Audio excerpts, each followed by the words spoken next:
Salam alaikum und hallo allerseits. Vor kurzem ist mein Handy kaputt gegangen und auf einmal war ich nicht mehr erreichbar.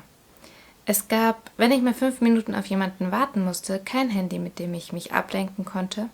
Und wenn ich mal zum Beispiel beim Arzt im Wartezimmer saß, gab es auch kein Handy, mit dem ich die Zeit rumkriegen konnte.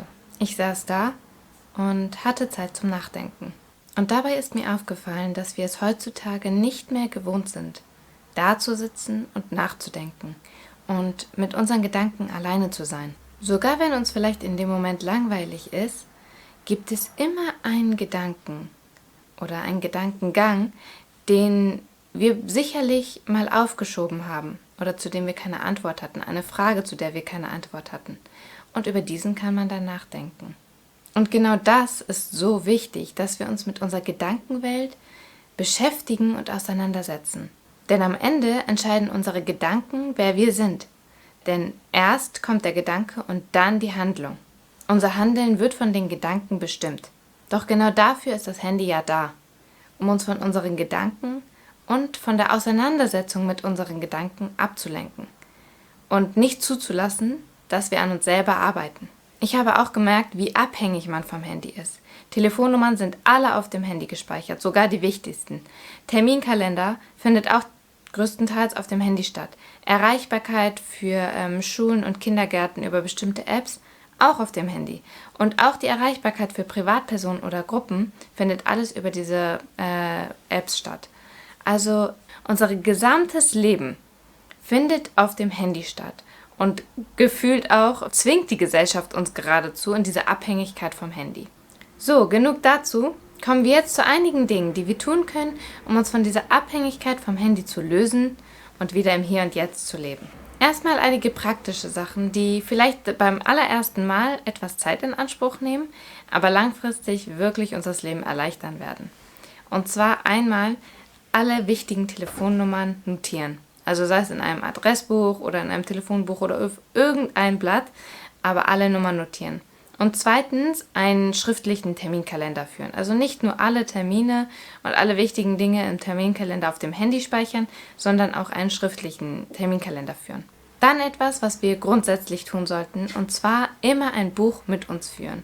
Und dabei ist es erstmal gar nicht wichtig, ob es ein Sachbuch ist, ob es ein Krimi ist, ob es ein Roman ist. Wir sollten ein Buch bei uns haben, egal wo wir sind. Denn wenn wir mal 5 Minuten Zeit haben und warten müssen auf eine Person, auf einen Termin, egal was, dann sollten wir diese Zeit mit dem Lesen verbringen. Außerdem kann man ganz klassisch und praktisch eine Armbanduhr tragen. Dann muss man nicht immer auf sein Handy gucken, um die Uhrzeit zu wissen. Denn automatisch, wenn wir auf das Handy gucken, um die Uhrzeit zu erfahren, sehen wir gewisse Nachrichten und Benachrichtigungen und schauen wieder da rein und verbringen die Zeit wieder am Handy. Das heißt, wenn wir nur die Uhrzeit schauen wollen, einfach Armbanduhr und fertig. Und noch etwas, was wir zu jeder Zeit in unserem Leben haben sollten, sind gewisse Fragen.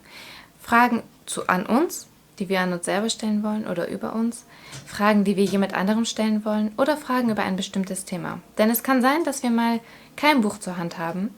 Dann gibt es etwas, womit wir unsere Gedanken mit etwas Sinnvollem beschäftigen können und mit denen unsere Gedanken sich auseinandersetzen können. Und zu guter Letzt sollten wir Handy-Detox-Tage einführen. Das sind Tage, an denen das Handy morgens schon in die Schublade gelegt wird und bis zum nächsten Morgen nicht rausgeholt wird. Und sollte kein Problem darstellen, wenn wir die vorherigen Punkte erfüllt haben, denn dann haben wir diese direkte Abhängigkeit vom Handy nicht. Also wir haben alle Telefonnummern, die wir brauchen, wir haben unseren Terminkalender zur Hand und das sind auch schon die wichtigsten Sachen. Und dann kann man sich an diesem einen Tag wirklich auf sich selber und seine Umgebung konzentrieren, aktiv auf sich selber und seine Umgebung konzentrieren. Falls ihr weitere Tipps oder Ideen habt, um eine sogenannte Handysucht oder einfach diese Abhängigkeit vom Handy zu bewältigen, dann schreibt das sehr gerne in die Kommentare. Ich freue mich darauf. Inshallah, bis bald. Tschüss und Salamu alaikum.